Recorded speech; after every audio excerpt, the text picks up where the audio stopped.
Salut à tous, bienvenue sur la partie MDT. Donc c'est la suite logique de la formation extraordinaire que nous faisons sur MDT et WDS. Pour info, ceux qui prennent cette vidéo sur la partie MDT et qui n'ont pas vu la partie WDS, je vous conseille évidemment de revoir tous les prérequis sur qu'est-ce que c'est qu'une image, les prérequis de création d'un master, tout ce qui est ADK.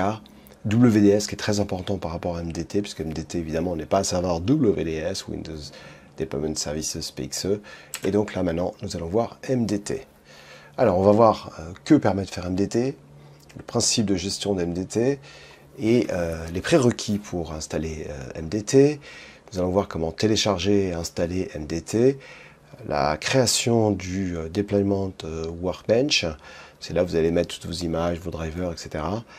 Création d'un master et déploiement du master. Donc tout ça avec la partie MDT, Microsoft Deployment Toolkit. Donc c'est parti. Je vous explique un petit peu ce que permet de faire ce produit-là. Alors je le connais bien, je l'ai installé plusieurs fois dans la société et c'est vraiment du light touch. Alors vous vous souvenez qu'il y a plusieurs façons d'installer un master. Donc un master. La première façon, c'est avec WDS. WDS est la première façon d'installer un master. Quand vous installez un master avec WDS, on dit que vous faites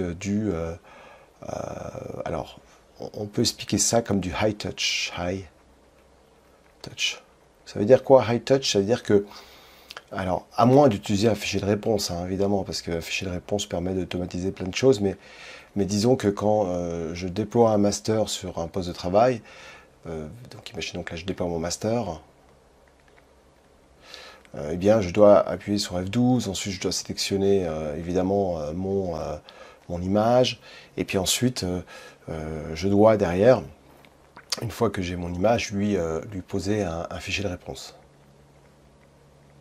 Alors vous allez me dire que, il y en a qui vont me dire oui, bon, t'as pas vraiment raison, parce que le high touch, c'est plutôt dans une logique où tu as, alors on va imaginer que tu as un poste de travail, un laptop, et puis tu mets une clé USB sur ce laptop. Et puis là, vraiment, on dit que c'est high touch parce qu'il n'y a pas de serveur PXE. Donc, il faut vraiment que tu ailles sur ce poste-là. Et puis, avec une clé USB, tu vas booter sur la clé USB. Et puis, peut-être qu'en plus, tu dois avoir un disque externe sur lequel tu mets toutes tes images. Donc là, on peut comprendre que c'est du high touch. Mais enfin bon, alors on peut dire que WDS, c'est du entre high touch et du light touch. Light touch, même si effectivement le light touch on l'a vraiment avec MDT. Donc on voit ici qu'on pousse l'image à travers un serveur PXE, donc je fais F12, ensuite il me choisit l'image et j'installe l'image. Le problème c'est que le fichier de réponse, il faut le faire avec une solution qui s'appelle Windows Sim. Alors j'en parle dans les vidéos d'avant, c'est un programme qui permet d'aller faire des fichiers de réponse. Alors c'est pas franchement terrible, c'est pas très friendly, c'est pour ça que la solution dont je vais vous parler, c'est MDT. Donc MDT qui veut dire Microsoft Deployment Toolkit. Donc c'est un produit qui est gratuit et que vous pouvez télécharger sur Internet. Donc là, on sera vraiment en light touch. Et puis si vraiment vous voulez faire du zero touch, alors le zero touch, ça veut dire qu'à aucun moment vous allez sur votre poste de travail. Il faut des produits payants comme System Center Configuration Manager, SCCM. Qui est des solutions vraiment payantes. Il y a aussi des produits comme ZenWorks de Novell, ZenWorks, et puis il y a d'autres produits comme par exemple Ghost, bon, qui permet également de faire ce genre de choses, et puis des produits comme Easy Vista. Mais enfin bon, aujourd'hui nous allons parler de la partie MDT. SCCM, il faut le payer, hein, c'est ça le truc. Donc le principe de MDT, c'est relativement simple, c'est que quand vous installez MDT sur un serveur, MDT en général, on l'installe sur le même serveur que WDS. Alors, on peut l'installer sur un serveur à part, mais on l'installe sur le même serveur.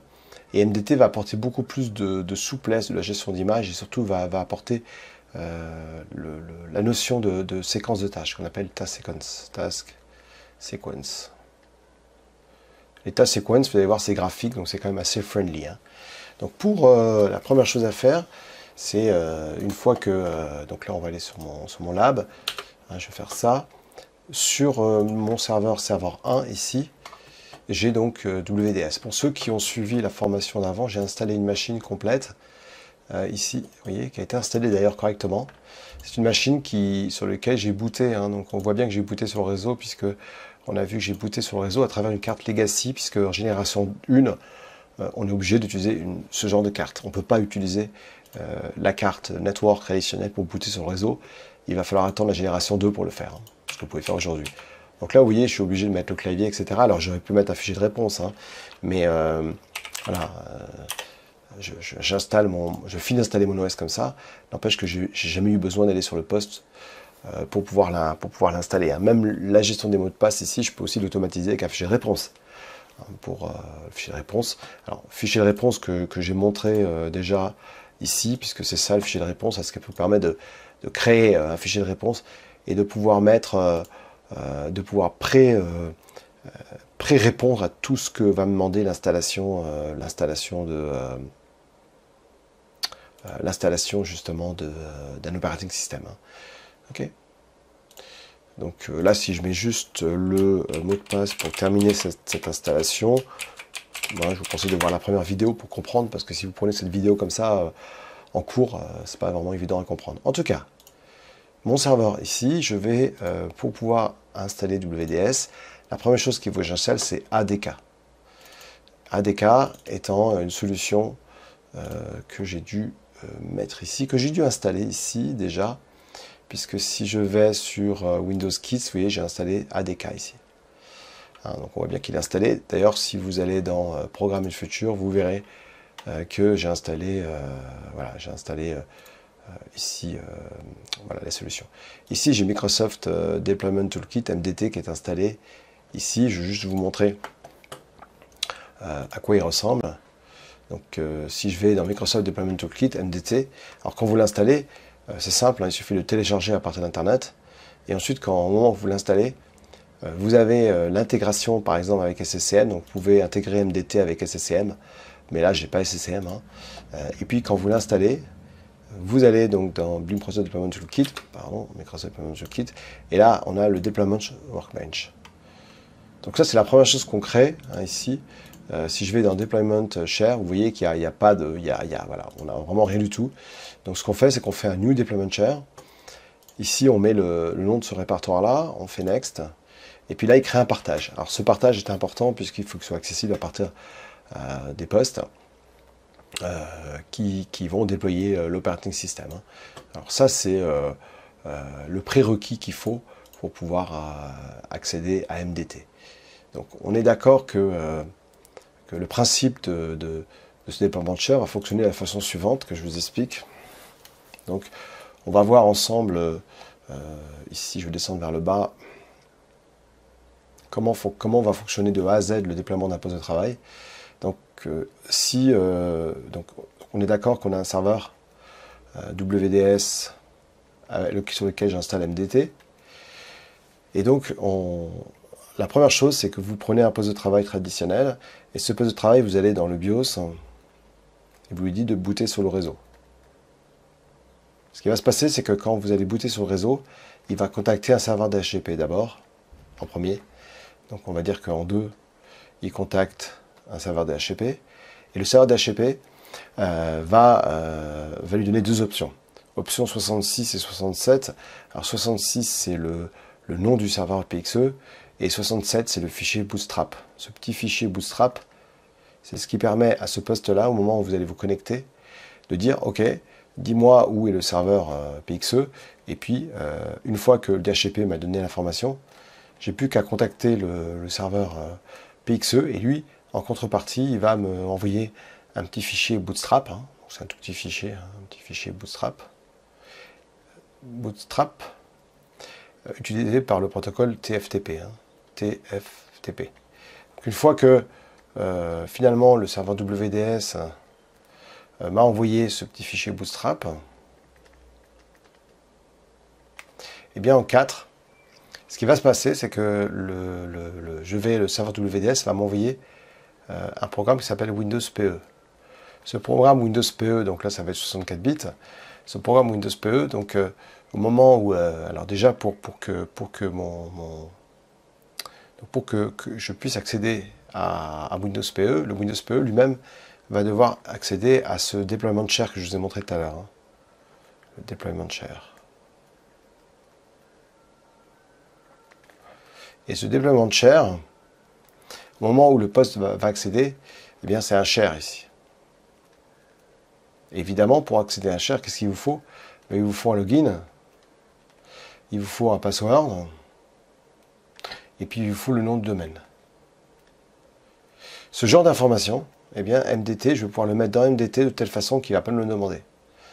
Et ensuite, une fois que c'est bon, Windows PE va venir donc commencer l'installation. Et c'est là où je vais lui donner un maximum d'infos grâce à des tas séquences. Des tas séquences, c'est, vous allez voir, hein, c'est toutes les séquences que je vais mettre en place pour installer un OS de A à Z. Donc je reviens ici, donc ça c'est le déploiement de share. Voilà, je fais Next. Et puis là, vous voyez, c'est est-ce que quand je déploie mon poste, il me demande tout ça. Plus il vous demande des infos, moins ça sera du light touch, puisque ça veut dire qu'il va falloir que je lui dise est-ce que je demande, est-ce que je dois faire un backup, est-ce que je demande la clé du produit, est-ce que je demande de setter le password, est-ce qu'une image doit être capturée, est-ce que je dois activer BitLocker. On va laisser ça pour l'instant, juste que je vous montre, et on fait Next. Voilà. Donc à partir de là, donc il fait son travail. Il montre même le script, hein, si je veux le faire en PowerShell ici.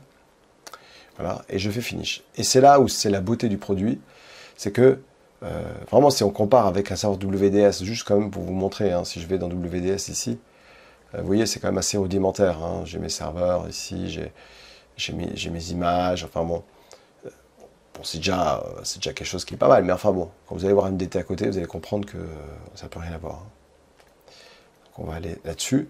Et là, on voit qu'on trouve différents répertoires. On a les applications, donc on peut pousser les applications après avoir installé un operating system. Ici, on a un operating system, les drivers, des packages, langage pack par exemple, des task séquences, advanced configuration et monitoring. Donc c'est vrai que le principe, c'est que je vais juste vous montrer comment par exemple pousser une image, hein, relativement simple. Donc je vais donc ici dans Operating System, et puis ce que je vais faire, c'est que je vais venir importer une image. Alors, je vais importer ici, quand j'importe une image, j'ai plusieurs choses, j'ai Full Set of Source Files, Custom et Windows Deployment Services Image. Donc ici, quand je choisis ici, je vais donc simplement l'importer, ce qui provient d'un ISO de 2016. On est d'accord que si vous avez créé un master, j'aurais pris celui-ci. Hein. Là, pour l'instant, je n'ai pas de master, donc je fais Next. Et là, il me demande où se trouvent les informations. Donc, je vais aller ici, puis vous vous souvenez que j'ai mis tout mon DVD, je les copie, et je l'ai mis ici, Windows 2016. Voilà, je fais Next. Lui, automatiquement, il va trouver la version, donc là, j'ai la version donc, de mon OS, je fais Next. Et puis là, il va importer mon operating system. Donc, il importe tout simplement mon operating system. Ici dans MDT. Alors, juste pour vous montrer où ça se trouve, ici, vous voyez qu'il vous a créé ce déploiement de share ici. Déploiement de share. Et là, dans Operating System, il est en train de me récupérer justement, vous voyez, tout mon Operating System. J'ai ici aussi également les captures. Ça veut dire que si je crée un master, ça va être là-dedans, les fichiers de boot, enfin, pas mal d'informations intéressantes. Voilà. Donc là, il est en train de il a fini l'importation ici. Donc j'ai mes différents operating systems ici. Une fois que je fais ça, je peux, si je veux, ajouter une application. Hein. Une application en même temps, j'aurais pu dire, bah, tiens, pendant qu'il pousse un operating system, j'aurais pu pousser une application en même temps. Donc là, je n'ai pas d'application, mais il faut faire New Application. Ah, ça ressemble à du SSM, mais bon, là, on ne va pas pousser l'application. Ensuite, ce qui est intéressant, c'est que pour pousser cette image, ici, ou en tout cas, cet operating system ou un master, je veux créer une task séquence. Alors une task séquence, c'est justement ce qui permet de déployer un operating system et j'aurais pas besoin de me créer un fichier de réponse. Vous voyez. Donc là, je vais dire task séquence, on va dire 2016, deploy ici, donc deploy Windows 2016. Et à partir de là, il me demande le type de task séquence que je veux mettre en place. Donc, vous allez voir que il existe plusieurs types de task séquence. Je peux faire un sysprep et capture. Donc ça veut dire quoi? Ça veut dire que si je crée une task séquence sysprep et capture, eh bien ça va au moment où je vais booter sur un ordinateur que j'ai préparé, il va me proposer de le capturer. Donc pour l'instant, je vais faire une standard client task sequence. Donc voilà ici. Et puis je vais faire next. Il va me demander ici de sectionner la version. Donc on va dire qu'on va prendre le standard, hein. Donc pas le core, hein. Next. Là, il me demande, donc comme j'ai un serveur KMS, évidemment, je fais rien de spécial. Et puis là, il va me demander le Windows Username, l'organisation. Donc, on va mettre fluctuation. Et yes. Et puis là, on va mettre mon blog. Voilà. Et puis, je fais next ici. Là, le mot de passe, évidemment, je vais le définir. Il vaut mieux. Voilà. Ici. Oui, c'est quand même pas mal, hein. Je fais next. Et je fais next. Donc là, il me crée ma task séquence, hein. Je vois également le script, hein, où il m'a créé ma task séquence ici. Et puis, je fais finish. Une fois qu'il m'a créé ma task séquence, à partir de là, ce qui est pratique, c'est que je vais pouvoir aller l'éditer, hein, la task séquence. Donc ici, quand je vais sur ma task séquence, si je double-clique dessus 2 fois, j'ai donc ma task séquence. Et je vais aller dans ta séquence ici. Et là, j'ai toutes les séquences. Donc, ce qui est pratique, vous voyez, franchement, par rapport à ça, bon, il n'y a pas photo. Hein. D'ailleurs, je vais le fermer. Hein. Salut. Voilà. Donc, vous voyez, je peux, par exemple, dire, OK, je formate mon disque, j'installe telle image, je mets tel setting, etc. Tout. Donc, à partir de là, j'ai, dans la console, j'ai, par exemple, un endroit qui s'appelle, alors, State Restore, ici, voilà, State Restore. J'ai la possibilité, dans par exemple la partie State Restore, de pouvoir par exemple installer une application. Bon là, j'ai pas d'application, mais j'aurais pu le faire, hein. Ok, donc là, je vais le laisser comme ça, hein, on va le laisser comme ça. Mais je peux, alors on voit, hein, juste pour ceux qui veulent avoir plus d'informations, initialisation ici, je récupère toutes les informations de mon ordinateur, je valide, je check BIOS, ensuite est-ce que je fais une capture ou pas? Ben, c'est selon ce que j'ai répondu, hein, évidemment, hein. Après, préinstalle, ici, est-ce que c'est un nouvel ordinateur? Vous voyez, est-ce qu'il va formater? Ensuite, est-ce que c'est un refresh? Ça veut dire qu'il va écraser mon operating system et renommer mon Windows en Windows.old. Voilà, etc., etc. Et puis là, il installe mon operating system. Et puis, voilà. Donc ça, c'est des séquences complètes ici que vous avez, hein. Donc, et puis, voilà. Tout simplement. Et puis, je peux toujours éditer mon fichier XML, hein, si je veux. Donc, puisque c'est un fichier de réponse qui crée évidemment quand je fais ma task séquence ici, hein. Donc je fais OK. Et puis ce que je vais faire maintenant, c'est que je vais aller. Donc un truc très important, c'est qu'une fois que vous avez fini de faire tout ça, vous devez updater votre déploiement de share. Pourquoi? Parce que vous allez voir que dans le fichier boot, il n'y a rien. Donc il y a un souci, vous voyez bien qu'il n'y a aucun fichier boot, hein. Donc je n'utilise pas le fichier boot de WDS, c'est ça le truc. Donc je vais faire Optimize ici, ou Complete Regener, hein, ce qui paraît logique. Voilà. Et là je fais Next. Et là, si vous remarquez, il va commencer à me déployer. Alors là j'ai mis x86, j'aurais pu mettre que du x64, mais il va commencer à récupérer comme un grand le Windows PE. Et lui-même, automatiquement, il va me créer un Windows PE que je vais utiliser. C'est-à-dire, au lieu d'utiliser celui de WDS, je vais utiliser celui de MDT. Donc c'est quand même pas mal. Voilà. Donc ici, on voit bien qu'il est en train de nous récupérer tout ça. Alors, petite information quand même que je vais vous dire, c'est que vous vous souvenez que vous avez donc le déploiement de share ici, et dans le déploiement de share, il y a le fichier boot, hein, ici. Donc, il y a plein d'informations ici, il y a boot. Donc là, il est en train de créer justement tout ce qui va bien ici, hein. Donc, vous voyez boot. Voilà. Et puis ici, on voit bien ici en bas, dans les différentes langues de boot que vous avez ici, hein. Donc c'est ce qu'il est en train de créer ici, hein. Oui, tout est en train de créer. Donc là, ce que je vais faire, c'est que je vais vous montrer comment booter avec un fichier ISO qui m'a créé. Mais sinon, je pourrais booter évidemment avec directement le PXE.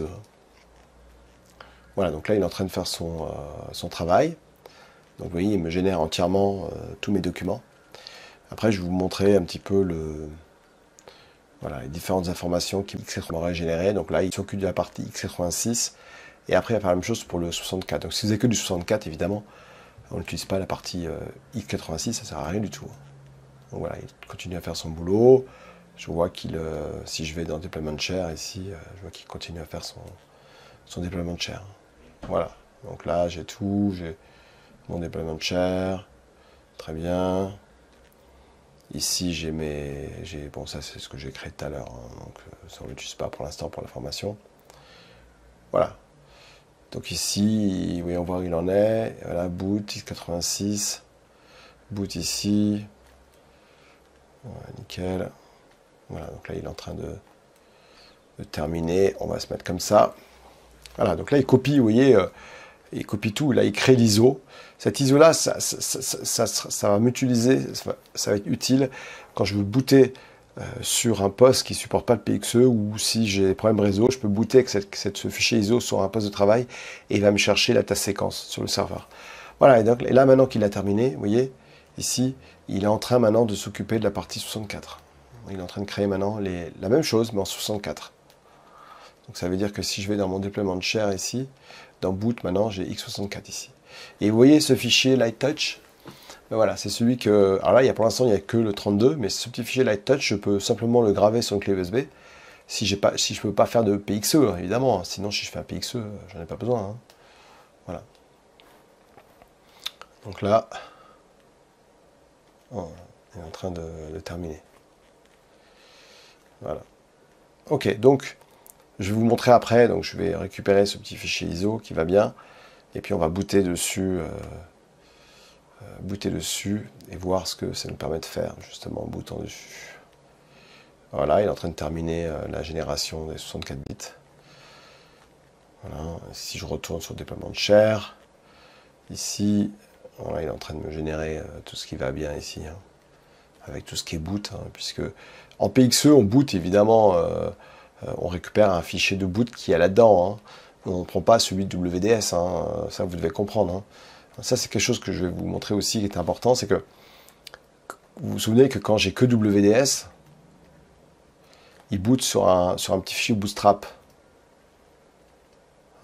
Et bien là, évidemment, je vais lui dire, bah, tu n'utilises plus le Bootstrap de WDS, mais celui d'MDT. Hein, parce que sinon, bah, il va booter sur WDS. Donc vous n'aurez pas accès à toute la richesse de MDT. Hein. Pour information, on le voit bien ici, si on va dans Tools WDS. Ici, donc déjà, hein, petite information, on ne va plus utiliser évidemment ce fichier-là. Hein. Ce fichier-là, on ne va plus l'utiliser puisqu'on va utiliser celui de WDS. Hein. Par contre, on a besoin de WDS pour le PXE. Hein. Et puis, je ne sais pas si vous vous souvenez, ici, dans Properties, on voit dans Boot les différentes architectures ici, hein, qu'on a, le défaut boot. Voilà. Ok, et qu'est-ce qu'on a d'autre que je voulais vous montrer? C'était LDS, non, je pense que c'est bon. Ok. Et donc là, quand je vais sur C, dans Windows, est-ce que je voudrais juste vous montrer le répertoire, enfin le petit fichier de boot ici qu'on a. Alors, le petit fichier de boot qui va nous permettre justement de pouvoir booter sur WDS MDT. Alors juste que je me souvienne, boot file WDS. Je regarde juste cette petite information, mais alors de mémoire on avait dit que c'était dans... Alors on le voit où ce petit fichier de boot? Alors le boot de WDS je parle évidemment, hein. Parce que c'est ce que je voulais vous montrer ici. Alors Properties, PXE, le fichier de boot, non là il n'y a rien, donc c'était le pré-boot. Alors si vous vous souvenez où est le fichier de boot, je suis partant. Non, c'est dans Windows, je sais que c'est là-dedans. Le petit fichier de boot, il est dans du WDS, on parle bien. Alors, attendez, on va rechercher ça, ça va prendre 2 secondes. Donc on va juste chercher donc boot file WDS, voilà. Ok, boot file WDS. Et c'est... Donc là on est sur l'option 66-67, ça c'est pas important, enfin c'est important, c'est le DHCP.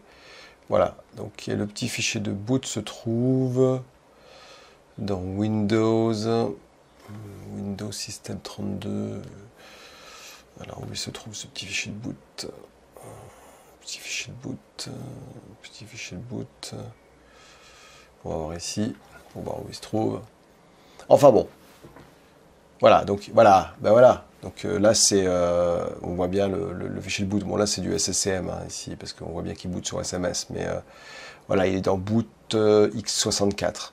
Bon, alors ça c'est le fichier, c'est par exemple, c'est sur, avec MDT, on a ce petit là ici, le petit fichier de boot. Hein. Donc si vous le trouvez, ah bah alors, ça va vraiment pas moi. Hein. Voilà, il était, ah non mais il était pas là, il était pas là, je dis une bêtise. Il est dans... Ok, bon, écoutez, ce que je vous propose, c'est... voilà, boot, non, c'est pas là-dedans. C'est dans... j'ai plus en tête où se trouve le petit fichier de boot WDS. Bon, écoutez, si vous le trouvez, envoyez-moi un petit message, mais en tout cas, pour mon cas de figure, ici, si je vais sur, en tout cas, ici, déploiement de shell, le fichier de boot, évidemment, se trouve dans la partie boot ici. Et là, alors là, bon, là, il m'a généré tous mes fichiers, et dans x64, j'ai justement tous mes fichiers de boot, hein, ici. Hein. Donc, bon, là, c'est ici, et donc, si je vais en bas, j'ai tous mes fichiers de boot, justement, qui va me permettre de booter directement sur MDT. Ok. Donc, on va juste quand même localisation boot file MDT. Voilà. Deploying image. Bon, je vais juste vraiment vous montrer ça. Ce serait quand même pratique d'avoir ces petits fichiers de boot derrière. Juste pour vous montrer ça. Ici derrière. Non, on l'a pas là. Bon, écoutez, allez, on va avancer. On va pas rester 3 heures là-dessus. C'est pas grave. Je vous le mettrai dans les notes hein, directement. Ok, donc là, vous voyez, il m'a généré ce petit fichier LightTouch 64. Celui-ci, c'est un ISO. Hein. Donc, si je prends cet ISO-là et que je boot sur une des machines, donc je vais prendre par exemple celui-ci, je vais faire un copie. Et puis, je vais le mettre, on va le mettre ici dans... Voilà. On va le mettre dans Lab. Ok, puis on va le mettre là, on va le copier ici. Bouton droit, paste. Ok, donc là, je suis en train de copier ce petit fichier de boot. Et je vais booter sur une machine. Normalement, on boot évidemment en PXE, hein, mais ça, c'est quand même pratique de voir qu'on peut booter avec un fichier ISO. Donc, je vais reprendre ici mon WDS. Je vais l'arrêter. Je fais un turn off. Et puis, je vais aller je vais dans mes settings ici. Et dans mes settings, je vais aller dans la partie IDE, Image File, et je vais booter avec le petit fichier de boot. Si vous avez un serveur, évidemment, PXE, il n'y a pas besoin. Hein. Voilà. Et donc là, si je vais dans Lab, je trouve mon petit fichier LightTouch. Voilà. Et si je lui dis, tu me bootes sur le CD en premier, parce que là, comme je vous ai dit, je ne boote pas à travers le PXE. Si je démarre cette machine-là, on va faire un connect. Et si je démarre, vous allez voir qu'il va démarrer sur mon boot, mon Windows PE ici. Hein. Voilà. Et là, il est en train de booter sur MDT. Ça veut dire que là, je vais avoir vraiment un menu complet pour pouvoir utiliser MDT et pour pouvoir justement déployer les images. Vous voyez, on est vraiment dans MDT. Alors, évidemment, là, il va me demander mon login et mon mot de passe, mais ce que je peux faire, c'est aller sur mon serveur MDT ici. MDT, et j'ai la possibilité, ici dans bouton droit Properties, au moment où il boot, donc tout le fichier Bootstrap, hein, ici Edit Bootstrap, c'est de pouvoir lui indiquer en dur le login et le mot de passe de l'utilisateur, ici à l'intérieur de ce fichier là, parce que vous voyez qu'il va me le demander après, hein, donc si je fais Run, pareil, hein, tous les keyboards, etc., je peux les setter dans, je peux lui dire de bypasser ça en fait compte. Hein. Donc si je fais ça et que je mets ici en Swiss French, voilà, je fais, alors là c'est l'adresse IP, donc là je vais le laisser comme ça. Si je fais run, il va me demander un login et un mot de passe. Normalement il ne me demande pas si je le mets dans le fichier Bootstrap. Bon, là je vais le mettre, mais parce que sinon ça devient vraiment du touch. Hein. Administrator, ici, et là le mot de passe et le domaine. Ok. Et puis là, il va me montrer ma task séquence, puisque je n'ai qu'une qui est deploy 2016. J'aurais pu faire une task séquence pour capturer. Hein. Donc je fais next. Ici, il me demande le computer name, journey domain. Donc tout ça, pareil. Hein. Pourquoi? Parce que dans le... Si on regarde bien ici, vous voyez, vous avez skip admin password, skip capture, skip computer backup. Enfin, il y a pas mal de choses ici qui me demandent que je peux bypasser si je le mets dans le fichier. Hein. Donc là, le nom de l'ordinateur, pareil. Hein. Bon, je le laisse comme ça, journey domain. Là, on va laisser avoir groupe. Ensuite, il me demande, pareil, toutes ces informations-là, je vais pouvoir lui dire de me les bypasser dans le petit fichier hein, custom ini. Hein. Voilà, et puis là, il me demande ce que tu veux faire un capture. Non, je ne vais pas faire de capture, parce que c'est pas le but. Hein. Et puis là, je n'utilise pas BitLocker. Et puis là, c'est parti. Si je regarde dans les détails, il va me dire, OK, vas-y, begin. Et à partir de là, je vois qu'il est en train de me déployer mon MDT. Hein. Après, si à partir de mon MDT, dans monitoring, voilà, j'ai pas de monitoring, hein, je ne l'ai pas créé, mais je peux activer la partie monitoring. Après, j'ai tout ce qui est advanced configuration. Mais évidemment, la partie monitoring, il faut que je la configure pour pouvoir le faire. Évidemment, le monitoring n'est pas activé. Hein, donc, pour activer le monitoring, il faut que j'aille ici, dans Properties, et que là, j'aille dans Monitoring, et que j'enable le monitoring. À partir de là, évidemment, quand j'enable le monitoring, ici, dans Monitoring, je vais pouvoir savoir les différentes tasks séquences qui sont en cours. Ici, dans Refresh. Mais bon, je l'ai fait après, ça sert à rien. Voilà, donc vous voyez, c'est ça MDT. C'est ça MDT. Ok. Je voudrais quand même aller jusqu'au bout de ce que j'ai dit tout à l'heure. Hein. Désolé, mais je voudrais voir le bootstrap de WDS. Juste pour vous montrer. Alors, bootstrap, non, c'est pas ça que je voulais faire. C'était. Ah, mais voilà, c'est ça. C'est option. Option DHCP 67 en mettre MDT. Voilà, c'est le boot file que je vais vous montrer. C'était ça qu'en fait compte. Voilà, donc ici, pour information, ce qui est très important, c'est que quand vous allez configurer justement MDT et WDS, il va falloir à un moment donné aller dans le DHCP. Bon là, on est... voilà, scope option. Voilà, on y est. Oui, le boot file. On met boot 64 et on met W, si je vous montre un peu plus gros ici, comme ça vous le verrez. Ici, voilà, on met WDS NBB, donc c'est en boot 64. Hein, boot 64, c'est ça le nom du bootstrap. Hein. Donc si je cherche WDS, si on retourne là, si je cherche WDS, ici, boot 64, ici, et j'ai mon fichier WDS, on va peut-être le chercher comme ça là. On va mettre WDS étoile point étoile. Ah, pardon, étoile. Point étoile, ça marche mieux. Voilà. Je devrais trouver ce petit fichier Bootstrap hein, dont je vous ai parlé ici. Hein. C'est sur ce fichier là que je vais booter justement par PXE. Hein. Voilà, juste qu'il me le trouve ici. Et puis on aura fini avec la partie MDT. Voilà, donc là j'en ai déjà ici, alors par contre bon c'est pas le bon, hein, mais c'est ce fichier là, vous voyez, bon là évidemment il n'est pas dans, il passe cet endroit là, il faut le trouver, donc là non, c'est pas dans ce fichier là, donc c'est bien WDS NBP, un Network Boot Process, hein.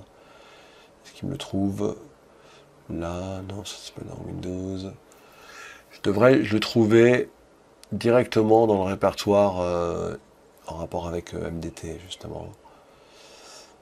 Est-ce qu'il le voit là? Non. Ah, c'est du bois. Là j'ai déjà donc ici voilà le boot là. Alors, attendez que je regarde. que je regarde. Open File Location, pour vous dire de bêtises. Voilà, il est là. Voilà, vous avez vu le petit boot? Voilà, ça c'est l'amorçage. Donc c'est bien Windows 2. Vous voyez, donc boot 86. Il y a aussi le boot x64 ici. Hein. Voilà, on y est. C'est ça que je voulais vous montrer. Mais oui.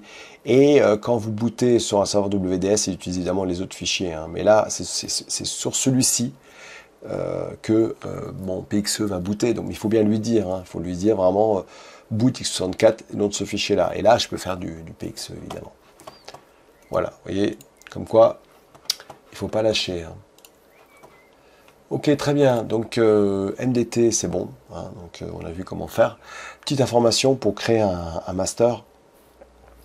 Peut-être que je vous montre rapidement, parce que là, je ne vous l'ai pas montré. Ici, on fait une task séquence. Par exemple, on va appeler, je sais pas, capture. Capture, donc capture. Et quand vous faites ça, vous pouvez faire une test séquence de 6 prep et capture, next. Donc là, vous prenez, donc là c'est pour faire une image qui va permettre en fait de créer une image de capture, hein, tout simplement. Donc vous inquiétez pas, c'est pas l'OS que je pousse. Hein. Voilà, le produit key, ça ici, on va mettre l'organisation, fluctuation,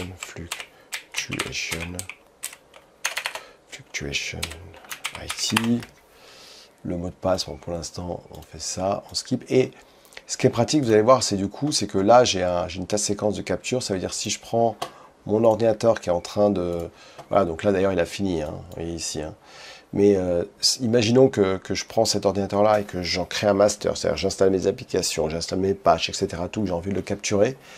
En fait, compte. Donc là, on va arrêter le process. Hein, désolé, mais juste pour vous montrer. Et si je reboot ici... Vous allez voir que du coup, il va me montrer une tâche de capture. Donc ça veut dire, oui, c'est beaucoup plus simple de capturer un ordinateur, puisque vous bootez sur l'ordinateur, vous choisissez vraiment le capture, et à partir de là, je vais vous montrer, vous allez pouvoir choisir cette fois-ci la séquence de capture. Donc je fais ça, ok, donc là je fais, oui, il y en a, voilà, il y a un process, ben oui, d'accord, j'arrête, j'en fais un autre. Hein. Parce qu'il voit bien qu'il y a un process en cours, je l'ai arrêté brutalement. C'est pas bien ça, pas bien ça. Tom. Alors ici, donc voilà, Bootstrap, bon, ça vous connaissez, je vais juste mettre le bon, voilà ça. Voilà, et là, vous allez voir, bon, j'espère faire un jour une formation complète sur MDT. Voilà, et là, regardez, il va vous proposer l'autre, c'est-à-dire tu me fais une capture. Voilà. Et pareil, capture ici, voilà, je fais capture et puis je lui dis où le mettre. Et là, il le met dans capture. Hein. C'est-à-dire que si je fais next et puis que je lance la capture, vous voyez, il va me créer, il va directement aller dans la phase de capture. Hein. Et il va me capturer l'ordinateur, il va me le mettre ici, enfin oui, l'ordinateur bien sûr. Hein. Il va le mettre dans capture ici, une fois qu'il a fini. Ok? Bon. Vous voyez, donc là, il est en train de... Bon, là, à mon avis, qu'est-ce qu'il m'a mis? Execution task... cannot file the file specified. Has failed. Donc apparemment, il n'est pas content. Derrière, ok, turn off. Donc c'est sûrement au niveau de ma task séquence qui... un truc ne va pas au niveau capture. Je regarde ici. Ici, donc j'ai un certain nombre de voilà, capture image, set image flag, copy sysprep file, add, apply Windows PE. Bon, sûrement quelque chose qui ne doit pas aller ici sur ma task séquence que je dois pouvoir refaire. Bon, je pense que sinon, bon, vous avez compris. J'essaierai de faire une vidéo pour reprendre justement ce qui n'a pas marché ici, mais bon, ça peut être un challenge intéressant, c'est-à-dire qu'on va partir du principe que si vous avez l'info, vous pouvez me dire pourquoi ça a planté, et j'en parlerai dans les autres vidéos. Vous pouvez m'envoyer un SMS au plus 33 6 17 11 17 25. Voilà. Comme ça, ok? Ça vous va? C'est un bon challenge, hein? Allez, ça roule. Allez, on va finir le petit slide ici. Donc, récapitulatif, le format d'une image, important, hein, WIM ou VHD, maintenir votre image avec des ISM. WDS et MDT, c'est le couple gagnant. Ce que j'en pense, utiliser MDT. Je préconise la CCM si vous avez les moyens, parce qu'on a une solution de gestion qui est très importante. On peut utiliser GPO pour personnaliser les derniers réglages et bien connaître des ISM, ça c'est important. Voilà, donc on va passer à la partie WSUS, Windows Update Services. Si vous avez des questions, n'oubliez pas de les envoyer à fluctuation@gmail.com. Ciao tout le monde!